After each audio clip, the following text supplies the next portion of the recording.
Dan Wootton is a gloriously liberating voice in the new independent media. He first came to prominence in about 2007 when he joined the News of the World. But I suppose he probably cut his teeth with The Sun, where he progressed to executive editor. The man has one hell of an instinct for a story. He's worked for ITV, Mail Online, and Talk Radio. He presented his own show on GB News, where somebody else landed him in trouble. Consequently, he parted company with the channel. This was the absolute making of him. Why? Because he started Dan Wootton Outspoken. He wins so many awards it's hard to keep count, and my God, he's really lived. It's been an absolute roller coaster. They told lies about him, they tried to cancel him, he fought back with the truth and won hands down. He's an absolute bloody hero. Please welcome Dan Wootton. Thank you so much. Thank you, Philip. Right, now this is pretty weird because every time we ever have a conversation, it's Dan Wootton introducing me, but we're doing it the other way around. It's weird for me to be interviewed too. Thank you so much. Can we start with Outspoken? Yes. So tell me how that emerged and why you think it's important. Yeah, so it emerged from the ashes of my cancellation, and being cancelled is a really shocking thing. I remember Jordan Peterson, over that whole period, interviewed Lawrence Fox, and he said the only thing worse than being cancelled is receiving a terminal illness diagnosis. Yeah. And there is definitely something to that, and I know you know about that too, because you lose so many people overnight. And that is obviously hugely shocking. But I was also very lucky in terms of the people who stood by me. And one of them was Megyn Kelly, who I'd got to know and become friends with. She'd been a regular on my GB News show. I'd been a regular on her show. And I was very determined to effectively create a British version of her show. Because I was so impressed with what she had done, so inspired by what she had done. And actually, I think now most people would say that Megyn Kelly is more influential outside of Fox News in the independent space. I mean, if you just see her interview with Jake Tapper this week, and we really have nothing like that in the UK. There's a lot of interview shows, trigonometry, what the New Culture Forum does, and Maya Tusi, there are some great people, but what there was not was a daily news show, completely independent, not regulated by the off-communists. Exactly. And, I mean, we'll just talk a little bit more about that independent space, but this is a question for me, right? How do you go about producing a 3-hour show that is completely independent, that is cutting edge, that is dealing with the stories as they happen every bloody day? Yeah, well, it's bloody hard, and I work very, very, very long hours, but I think what was interesting for me is when I came into this space, I soon realized that if I had been in America, right, it would have been so easy. Yeah.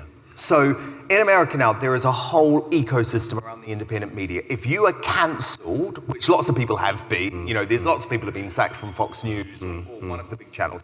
There are companies, and actually Murdoch's just bought one of the companies, the main one called Red Seat Ventures, that produces Megyn Kelly and Tucker Carlson and Barry Weiss at the Free Press. And literally, overnight, they come in, they sort of sweep you up, they come to your home, they build a studio, they provide the producers, and we had none of that whatsoever. So one of the things that I'm a really big believer in is building up. This isn't just about me. That's what's really critical. Like, the independent space is about individuals, but I want there to be an ecosystem. So obviously I have the New Culture Forum guys on a lot. Yeah. Connor Tomlinson's just launched his YouTube channel. We've got Calvin and Lawrence now. There's a whole, Alex Phillips is doing great stuff. So one of the things I really want to do, and I think now we're about 9 months in and we have started to do it, is see these new and exciting voices emerge. So I'm also really excited about a little duo that I'm creating with Sophie Kokorin and Based and Bougie, who's a brilliant young YouTuber. Who's actually a Tommy Robinson supporter, but she goes completely against the grain because she's a young black woman, so she's not who you would expect to be a Tommy Robinson supporter. So essentially what you're saying, and I don't know what the audience thinks about this, but there's been a lot of optimism, actually. You know, we talk about these things, we talk about culture all the time, and there's so much pessimism, and you know, we're complaining about things. One of the things we try to do on the New Culture Forum is offer solutions and do things, and I think that's precisely what you do. Yeah. But you're actually saying, and so many people are saying, there's lots of optimism, things are changing. Yes. You definitely think that. Oh my God, yeah. I mean, and let me tell you, there is no optimism in history, none whatsoever. And it's actually a really miserable place to be now. I mean, if you just look at this week, ITV, where I used to work, actually, I used to work in ITV daytime for 10 years. It was very culturally dominant. And actually, I loved it when I was there because it was the it was the channel of the working classes. Yeah. And I thought that was an amazing thing. But it went woke. It's now going broke. Not just because of that, but also because obviously the technological changes that are happening. And they've just decimated their lineup this week.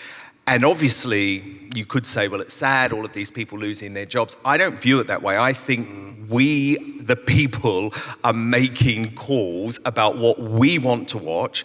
Thankfully, YouTube, which is now the most important broadcaster in the world, bar none, has, thanks to Donald Trump, decided to embrace free speech.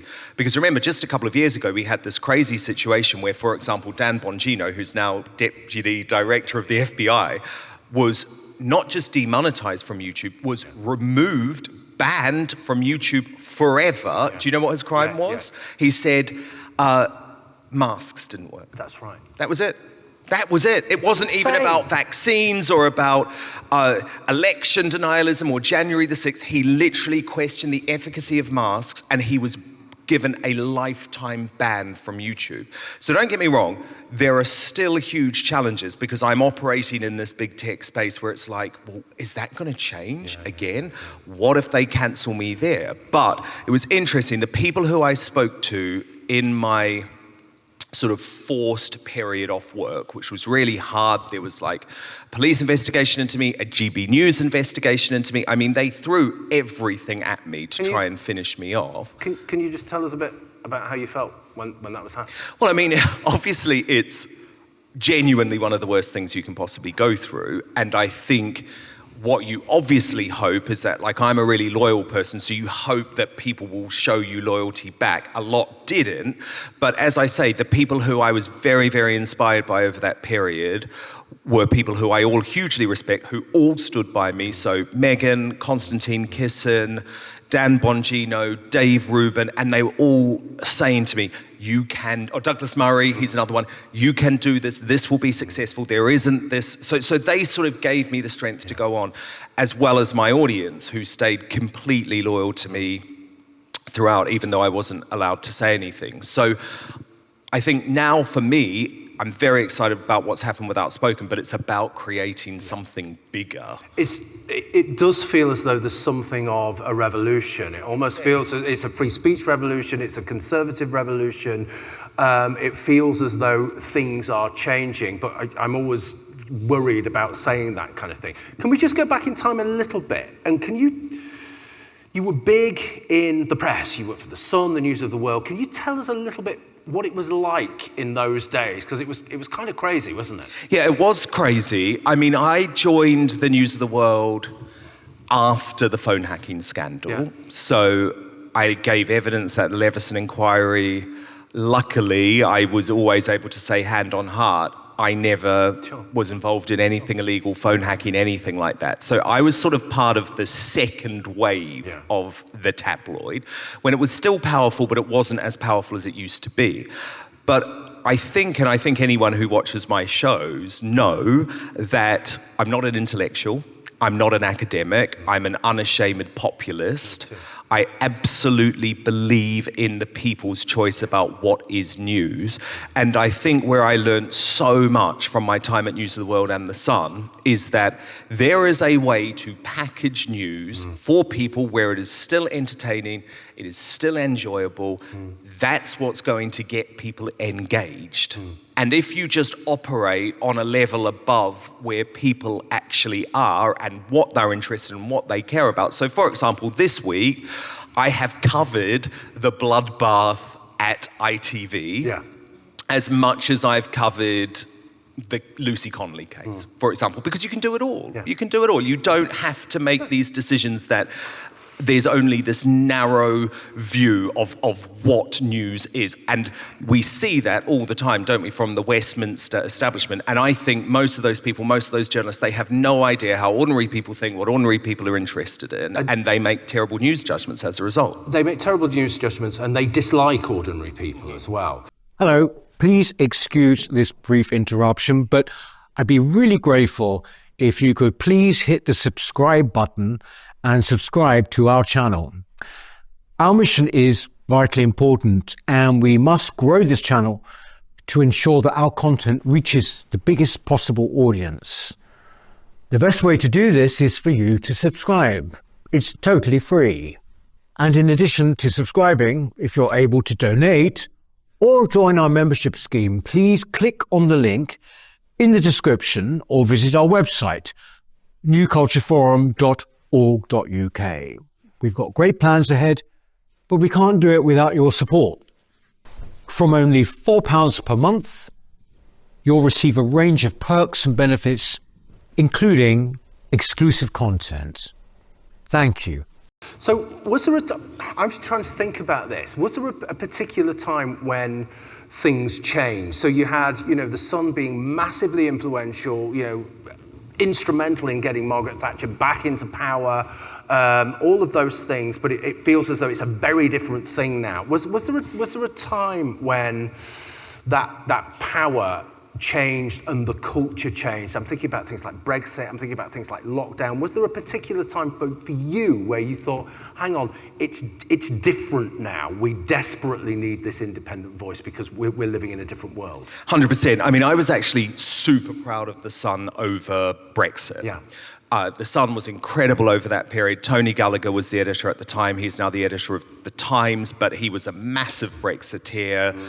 I think The Sun did a lot to we know how close it was, right? Yeah. And The Sun had that famous front page of the red line, and it was a red line that went down from the top to the bottom of the front page, and it was about immigration. And so I was very proud to be at The Sun and to be executive editor of The Sun over Brexit.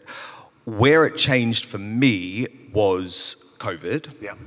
So it was a bit of a crazy experience because I'd just taken on the drive time show on Talk Radio. I'd replaced Damon Holmes, and I started in February 2020.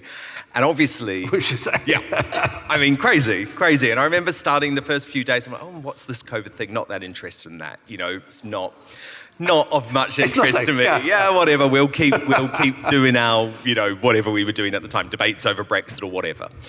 But obviously, by March 2020, it was an absolutely dominating story. And for me, I look back, I mean, it was fated, I guess, but I felt so lucky to have that platform. Talk radio was genuinely brilliant over COVID. So Julie Hartley-Brewer was doing breakfast, Mike Graham was doing the 10 a.m. show, I was on Drive, there was Ian Collins, James Whale, and on the whole, we were the only mainstream media establishment that was truly anti-lockdown, right? And every single day, I was able to have that conversation for 3 hours a day. So it was a game-changing moment of my career, but also because I was able to see from inside the mainstream media just how corrupted it was. So at The Sun, for example, there was a lot of, Dan, I think we just need to stop these columns about lockdown. We're getting a lot of money. We're getting a lot of money in for these front page wraparounds. Are people really interested in this? Go easy on Boris Johnson. Come on. We support Boris. We've got to get him through this. So By the end of 2020, I guess if you could use the word radicalized, by that point I was well and truly radicalized, totally disillusioned with The Sun, the Murdoch empire, I couldn't believe, look, where we are today, so much of it is because of the terrible decisions that were made in 2020. There's just no question. We live in a different world. 100%. And for me, it was like there was only one topic of conversation, and it was later that year when, through a chance, very random encounter with Amal Rajan at the BBC, which is very unexpected, who put me in touch with Andrew Neil, who put me in touch with the CEO of GB News, and I was just all in from the start. I was all in. There was no doubt in my mind that we needed a media revolution. And it was because of look, Brexit was bad. Brexit was really bad. But I was very content with where I was over Brexit because The Sun and Talk Radio were massively Brexit outlets. We were fighting the establishment over the attempt to shut down the biggest democratic decision in British history. So I had no problems over that period. I was like, no, I'm at the right place. This is great. The Sun and Talk Radio are completely aligned with where I'm at. But that all changed over COVID. And you started at GB News, and you said that was, amazing for you. It was a kind of revolution, wasn't it? It was on television. How do you think that's gone? Well, it certainly wasn't amazing for me. Honestly, working at GB News at the launch of GB News is the most stressful thing I've done in my life. Yeah. I don't know if anyone watched the first night or the first nights of GB News, and it was catastrophic. And the thing is, it had been like a train, when you can see that a train is about to crash, it's like I'd known for weeks, oh my God, we are not even close to being ready to go on air. I remember, so at my last rehearsal, Konstantin Kiszely was on the panel, because we were getting in trial panelists, and we literally gave up after 10 minutes, and he said, I knew at that point that this was going to be catastrophic. It was nothing to do with us. It was all to do with the technology wasn't ready. They just were not ready to launch this channel. But in a weird way, Andrew Neil's departure from the channel was actually a real gift because he was an establishment guy. I know everyone today is loving Andrew Neil because he's written this column in the Mail slamming the Labour government.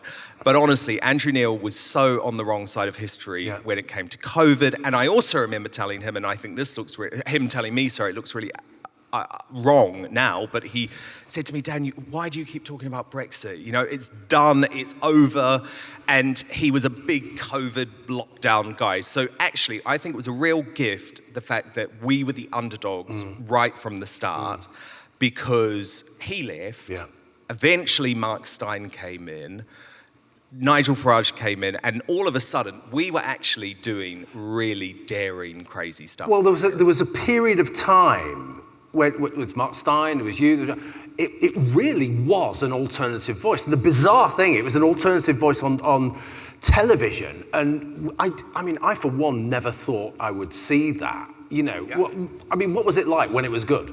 Well, it's really interesting because it was never easy to work at GB News. I would honestly come in and one day we would be off air for 45 minutes. Yeah. And I'd be sitting in the studio just seething, because it's like, this is not good. How is this still happening? But what we were doing was really exciting. And what was so interesting to me is that we were total outsiders at that point. So now, GB News is an establishment organ now. I see all the Tory politicians, they line up and go on, even the Labour ones did. None of them wanted to come on at the start. None of them. None of them wanted a bar of what we were doing on GB News because it was too daring, too risky for them. But that is when GB News was actually brilliant because we were treated as a laughing stock. So the establishment for a period didn't care, right? You could do what you wanted. Yeah, because the off-communists didn't care. They're like, oh, they're just a joke. They're a joke. They can't even stay on air for a full hour. So why do we need to worry about them? Yeah. And then, obviously, our ratings ended up taking over in prime time both the BBC News Channel and Sly News. And so it was like, oh, God, actually, we've got to be a little bit worried about these guys. And the first person, well, there are a couple of free speech. See, this one never gets talked about, but actually Dominic Frisby was the first person cancelled from GB News, and not many people know that. He probably won't thank me for saying this because he's sort of got away with it, you know. But he did nothing wrong, you know. He told a joke. Yeah. He told a joke on the show Headliners, and he was the first person cancelled. And when that happened, I was like, okay, this is concerning because it shows they are so nervous that they will literally just sack. Like Dominic Frisby was there one night, never to return again. And he was one of the three main presenters of Headlines. It just never became a scandal. It never became a thing. And then Mark Stein had Naomi Wolf on, talking about the COVID vaccine. And it was like that was the moment that the off-communists decided that's our red line and we're going to go for him over that. Now, what people don't know is I was fighting huge amounts behind the scenes when it came to Mark Stein. I feel bad I didn't for Dominic Frisby, and not because I made a choice not to. It's just like no one was really talking about it. No one was really talking about it. Yeah, it was just like, why is Dominic not here? And then someone was like, oh, he told a joke, and it was considered anti-Semitic. It wasn't, by the way, like he has so many Jewish friends. It's like ludicrous to suggest Dominic Frisby is anti-Semitic. But with Mark Stein, what people didn't know is for about 3 or 4 months before he was actually removed from the channel, and I was on the cruise with Mark Stein has a cruise, and I was on it recently, and I mean, he genuinely feels like GB News were trying to kill him. You know, he had a heart attack, and they used that moment to sack him. It was all pretty unedifying.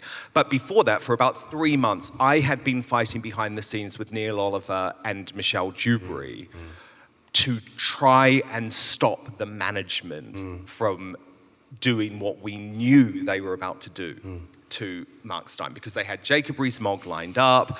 It was all part of this move to like, well, Mark Stein calls it Tories and trivia. And I saw what was coming. And for me, that was the beginning of the end of what the GB News that I wanted it to be, I guess. Because, I mean, honestly, following Mark Stein was like the greatest thing ever because it made me so brave. I was like, there's nothing that I can say that is even going to come close. You know, he was like parading a mask of Angela Rayner and calling her the ginger growler. And, you know, it was nuts. It was truly nuts, but it was also truly brilliant. It's all the women are laughing at that. And he did things during that show that have changed, and he gets no credit for it, by the way, gets no credit for it whatsoever, but have changed the direction of our cultural discussions. So it wasn't, I mean, I won't name any names, but it was Mark Stein who started the conversation about the Pakistani Muslim rape gangs on GB News. It was. No one else. It was all down to Mark Stein. Likewise, COVID and the vaccine injured. Now, I was very proud to play my part too, but he was a true hero. So when he went at that point, and remember, I'd been arguing for a long time behind the scenes, I saw what was happening. I saw the change coming towards the channel. But then, of course, this campaign to cancel me started. Yeah, and you kind of saw the writing on the wall for yourself? Kind of. Well, no, actually, no, because I know they wanted me to stay because I had the top-rated show, and GB News is all about the ratings, right? Cool. They just want the ratings. But when the left, and I've gone into it a lot, but it wasn't just the left. This is the hard left, Byline Times, working with Prince Harry, who was very involved in this. It was a genuine orchestrated cancellation campaign. And they just couldn't take it after a certain amount of time. You know, like, and there were so many people who were such letdowns over that period. I mean, honestly, I will never forgive a woman. I don't know how many people in this room know her, but Caroline Dinenage, who's the head of the Media Select Committee in the United Kingdom, a conservative. Fred Dineage's daughter. Yeah, I mean, a conservative with a big C, because this woman is not a small c conservative. But she literally basically started a campaign to get myself and Bev Turner removed from GB News. Now, with Bev, it was because of her support of Russell Brand, and with me, it was because of these allegations that were being made by Byline Times. all completely untrue. All completely untrue. And it's like, how dare she? You are a politician, number one, an elected politician, but as the head of the Media Select Committee, how on earth do you believe that your role is to dictate who private companies choose to hire on their station? And the problem is, I saw what happened behind the scenes at GB News. Remember, I've worked in lots of big mainstream media companies, so I know what it's like when a campaign by the state becomes so heavy that they're just terrified. Because the Jeremy Boring, who was the chief executive of the Daily Wire, who is the, Chris Poloski, who's the chief executive of Rumble, received exactly the same letter from Caroline Dinenage in regards to Russell Brand. His response was incredible. It made me so proud. But it was basically, and excuse my language, it was basically, fuck off. Like, you have absolutely no right to tell me who I am going to broadcast on my platform. GB News' response was like, oh yeah, we're taking what you say really seriously. Like, I just knew at that point, I'm like, the game is up, this is done, it's over, they've got me, and that's what happened. The thing is, this is so symbolic of the upside down world we live in, isn't it? Where they will go for commercial or independent broadcasters like you, but they will completely leave public service broadcasters alone. They won't touch them. They won't touch the BBC. And they will let the BBC get away with bias and ridiculous kind of accusations and God knows what. In terms of all of that stuff, that being a warrior, that fighting back, is there a sense now, if you think about young people, is there evidence that that's happening with younger people as well? Bearing in mind that these people have been brought up, they know nothing else other than woke identity politics, race politics, and all the rest of it. Yeah, I mean, look, I do see lots of positives, actually, because the great thing about young people today is that, and this is a technological thing rather than an editorial thing, but they are never going to get their news from the mainstream because they just don't. So all of a sudden we've got an equal playing field. So that excites me a lot. But honestly, there are some real structural issues in this country, and until we deal with them, and I'm talking about in the media space, like, why does Ofcom exist? Seriously, why does it exist? There are literally so many examples on LBC, right, with James O'Brien, which cross... Second time he's been mentioned today, actually, isn't it? Yeah, go on. Well, which cross... Oh, sorry about that. We never like talking about him, do we? But which cross every single possible boundary, which if GB News was doing the same thing, both in terms of bias and conduct... They'd be shut down tomorrow. 100%. Now, by the way, I'm not for a single second suggesting that James O'Brien should be taken off air. Not for a single second. What I'm suggesting is that I'm actually suggesting there should be no Ofcom, and that was always my position at GB News. Actually, interestingly, it was always Nigel Farage's position too. We always wanted management to be so much stronger. Management thought that they could feed the beast. And so every now and then it's like, okay, we'll give you Mark Stein, we'll give you Lawrence Fox, we'll give you Dan Wootton, hell, we'll even throw in Father Calvin Robinson, you know? And actually, all that happened is then Ofcom then said, okay, well, we've got rid of those crazy far-right loons. I know, we're going to come for Jacob Rees-Mogg now. And so it was never enough. They needed to, GB News' whole thing was, we want to be regulated. We believe in state regulation. Why? Why? Why the hell should we trust the state to regulate our media?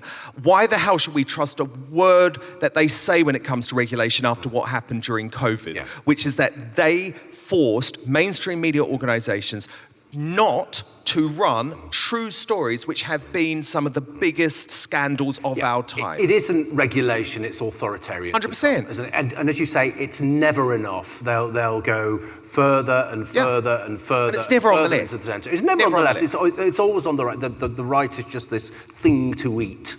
Dan, thank you very much. Thank you. Can you stay for some questions? Yes, of course. Right.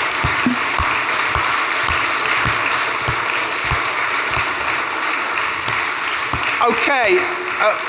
We've got a few minutes for questions. Again, can you put your hand up, please?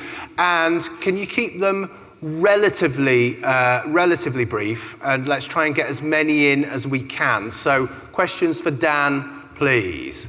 There's one here, the gentleman in the blue shirt. Make them really hard and nasty, please. You said it. Hi, Dan. I don't know if this is nasty, but it's probably hard. Disinformation.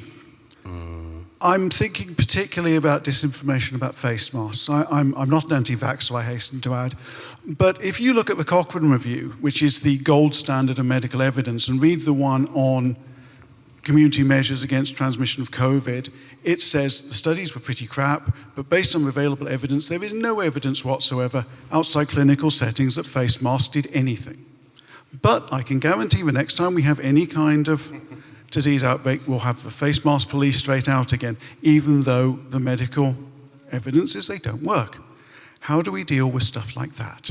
Well, I think the way that we deal with it is by not allowing our big tech gatekeepers to be the arbiters of what is true and what is not true. So the big issue of what happened over COVID, right, is that YouTube, Facebook, Twitter, because it was Twitter at the time, Instagram, so all of the big platforms, TikTok, which is so censorious, they all were taking their information from the World Health Organization. And so what it meant is there was a total globalist takeover of the media. Now, what I pray and hope happens next time, but I don't have much faith in this, unfortunately, unless Trump is still in office, is that there is no censorship on the big tech platforms and that we're allowed to interview people, be it Robert Malone or Asim Malhotra or RFK Jr., all people, by the way, who I did have on my GB News show, but it was difficult because if you were an independent broadcaster, you could lose your entire income just by having one of those people on. Well, it's the same story. It's exactly the same story over and over again. It's the cancellation narrative, isn't it? There's a gentleman there with the dark hair.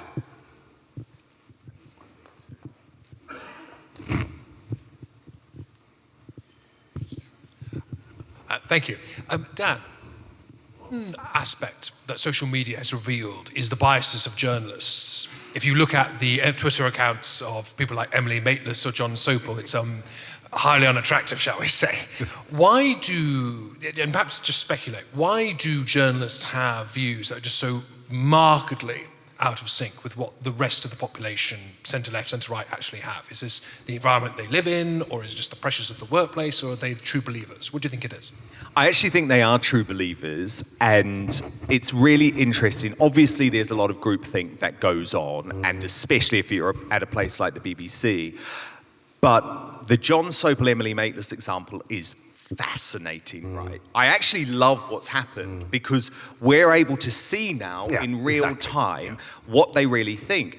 And just this week, John Sopel on the fake news agents, as I called it, was interviewing or speaking with Emily Maitlis. And he was revealing, it's fascinating, I actually played it on Outspoken on Friday, he was revealing the techniques that they used at the BBC to get around being able to put out their opinion. And it was so fascinating. It's stuff that I know, but I'm like, oh my God, they're admitting it. So it's like, he was talking about Trump and he'd say, yeah, if I thought he'd done something really repulsive, I'd just say, is this really repulsive, with a question mark? And Emily Maitlis spoke about using the term alleged. So I think what's happening is actually really helpful. And personally, it's like, fine, you do that on the news agents. But in terms of how it works in a newsroom, obviously I find it quite fascinating because I'm like, a lot of these people who think this way are working for Murdoch. That's what I could never get my head around. It's like, you're working at The Sun for Rupert Murdoch and you hate everything that he's about. I find it weird. But, you know, the current editor of The Sun is a new Labour woman, a close friend of Gary Lineker, and I think you can see it in their coverage. They endorsed Labour at the election, and this week they did a front page about done up like a kipper after, in regards to Starmer's deal, or, you know, new deal with the EU. And it was like, people were saying, oh, this is great, The Sun's back. And I'm like, No. They endorsed Labour. This is on you, The Sun, because we all knew what was coming. Like, I reckon every single person in this room knew what was coming when it came to Starmer and the EU. Yeah, I think just to add on to that as well, I mean, we had a brilliant talk by Matthew Hamilton before, and Dan's just talked about that groupthink thing, and I think he just summed it up brilliantly. You know, it's like, what, other people think differently? I'm in this little Hampstead bubble, and other people think differently. I think there is a definite element of that, but there's also this element of contempt. They also know it's a double-think thing. They know that people think differently, and they hate people for it. They hate people for being working class, having minds of their own, and wanting free speech. I think that's a really, really important thing. We had a hand over here, and there's one over there as well. We'll get through them. Yep. Oh, sorry. Yeah. Hi, Mr. Wootton. How are you doing? Good, thank you. Thank you for your wonderful speech and presentation. I just wanted to... yes? No, you were okay. I just wanted to ask, if there was a more growth of influencers and journalists, of people who look like myself and based in bougie, do you think OFCOM would regulate them and cancel them out? If they can, yes. Absolutely.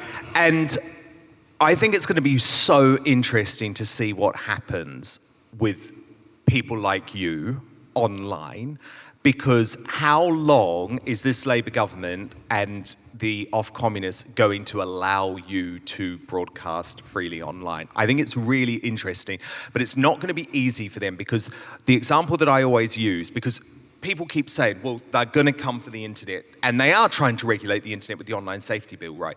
But if they truly try to regulate news shows online, the risk that means is that they would also have to regulate Joe Rogan and Megyn Kelly and Tucker Carlson. So it opens up a whole can of worms. So I think they're going to try. I think they're going to try and find a way.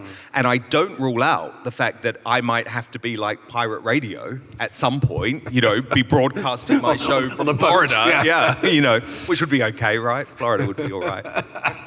Thank you so much. Yeah. Thank you, but keep doing it. It's funny, isn't it? You know, years and years ago, if someone would have said you're going to get a really authoritarian government, most people would have thought that government was going to be from the right. Most people who thought or knew anything about the left knew damn well that Keir Starmer's government was going to happen sooner or later. We've got a gentleman here with the beard.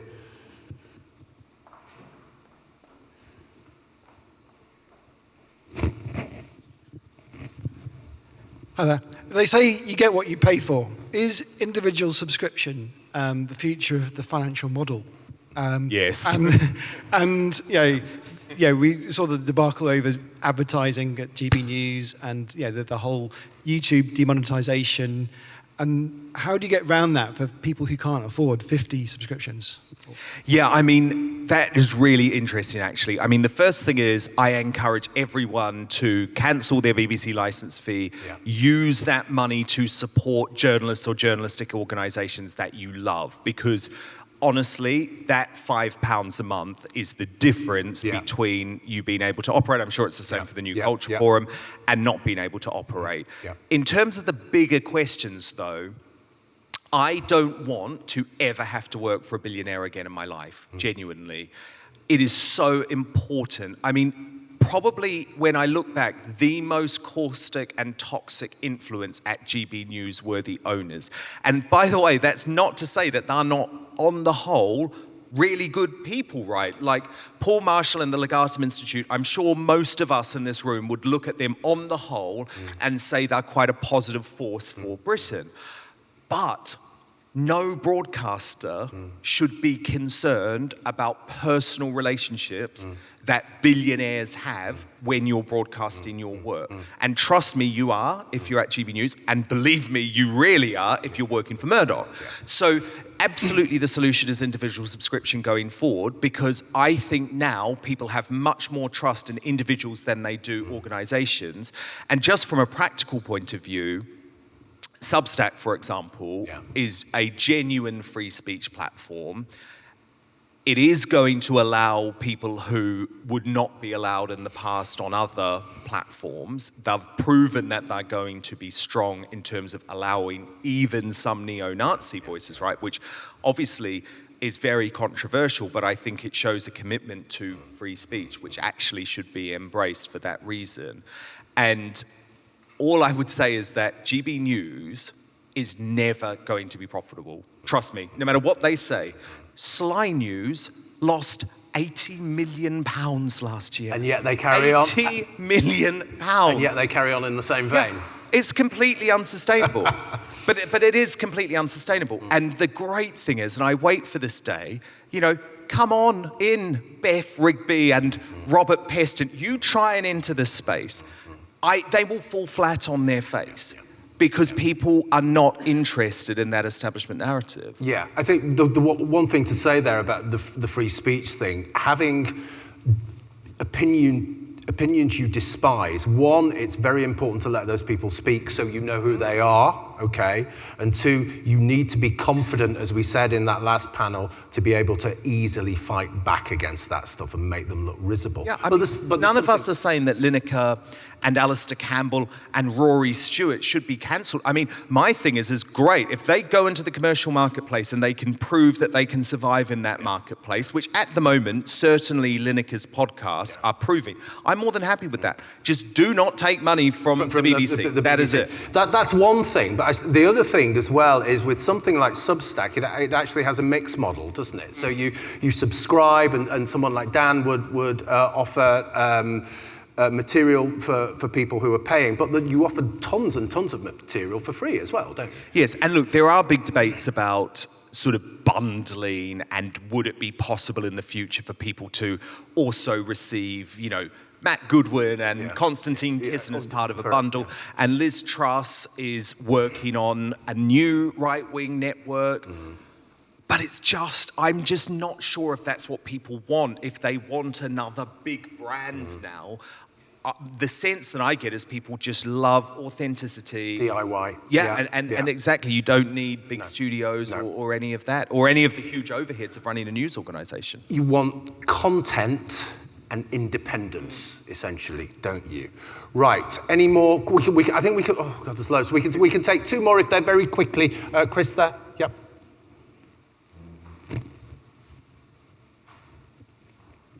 I love it, so many questions, this is great. Dan and Phil, actually. Media has been evolving over the last 50 years with technology. What do you think about the long-form conversation as podcast?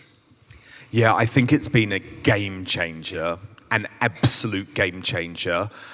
I think the era of the gotcha interview is over. Yeah. And I do not shed a tear over that. Why should we have Nick Robinson just berating politicians and think that's a way to get an answer on anything? No, I want to listen to, I don't know, Richard Tice for 2 hours, because that is how I'm going to find out, are you actually committed to these £80 billion of tax cuts? Are you going to change the electoral system? We need to know how these people really think. And obviously, look, it's going to go down in history, isn't it? Those 2 interviews during the election campaign in the US on Joe Rogan of J.D. Vance and Donald Trump, I think changed the game. Yep. Because we now are going to expect a politician to be able to do that. And by the way, we all know that Biden would never have got through, not even close. And I don't think Kamala would have either, which is why she didn't do it. And actually, why on earth do we want someone leading our country if they can't sit down for a 2-hour interview? It should be the least they can do. It's all linked, isn't it? It all comes back to censorship. It all comes, the gotcha is literally shutting someone down and not allowing them to speak positively. All of these things are together. Right, I think we can have one more question. Can we? Yeah, this gentleman here. What lessons does New Zealand hold for this country? New Zealand? Oh, God. You really don't want to get me started on that. So I'm a dual citizen. I'm going to put a timer on him, I think, for this one. I'll be very quick. I'm a dual citizen. I was born in New Zealand. My parents are English, so I'm proud of both countries. Yeah. But what has happened in New Zealand actually brings me great shame. I think it can all be summed up really in one soundbite, which was Jacinda Ardern in the middle of COVID, literally expressing to the New Zealand population, we are your single source of truth. Do not listen to anything else apart from us. That's terrifying. That is true authoritarianism. She is evil.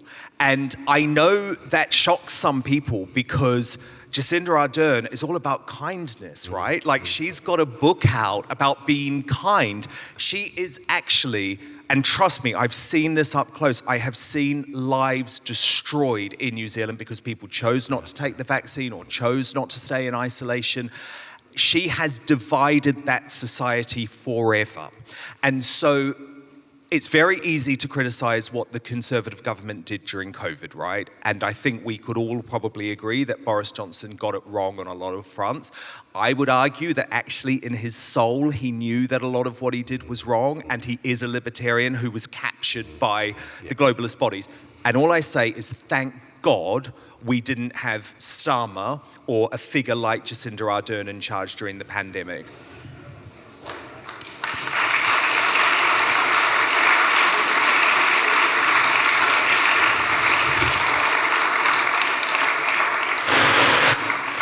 Ladies and gentlemen, I'm going to ask you to clap twice.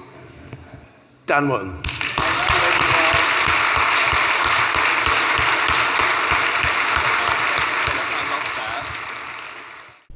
Our mission at the New Culture Forum is and always has been to defend and celebrate Britain's history, culture, and its people, and indeed Western civilization, at a time when both are under sustained attack. We have grown from small beginnings to become the country's most influential right-leaning cultural think tank. Our content is watched and read by some of Britain's most influential political figures. But now, we need your help. If you believe in what we do, then please do become a member. For as little as £4 a month, you can make a vital contribution to what we do. As a member of the NCF family, you will help ensure that we can continue to produce quality content online, such as our 3 weekly programs, Whittle, which is our flagship interview show, Newspeak, our panel discussion show, and Deprogrammed, which is targeted at Britain's youth. As you probably know, in addition, we produce important documentaries, such as our critically acclaimed 6-part series, The West, a stunning celebration of the history and genius of Western civilization, and our ongoing documentary series, Heresies, with hard-hitting episodes tackling subjects such as immigration, gender ideology, and BBC bias. But the New Culture Forum is much more than a YouTube channel. We don't just complain about Britain as it is, we provide real solutions and clear policies on how we can push back against the madness and restore sanity to this nation. Our presenters are now highly sought after and have become familiar faces across the media. Our prestigious annual Smith Lecture and our regional and indeed national conferences have attracted world-class speakers. Perhaps most importantly, we are the only organisation on the right of politics that has launched a national movement without actually being a political party. And uniquely, through our NCF Locals programme, we've established some 30 active branches in towns and cities right across the nation, from Edinburgh to Exeter, and with many more on the way. We're very proud of what we've achieved, and our members have made it possible. In return, our members receive access to exclusive content, invitations to private events, free or discounted tickets to our conferences and lectures, free copies of our books, and much more. I very much hope that you'll join us too by clicking the link in the description or going to our website, newcultureforum.org.uk. Now is the time that we need your help. Thank you.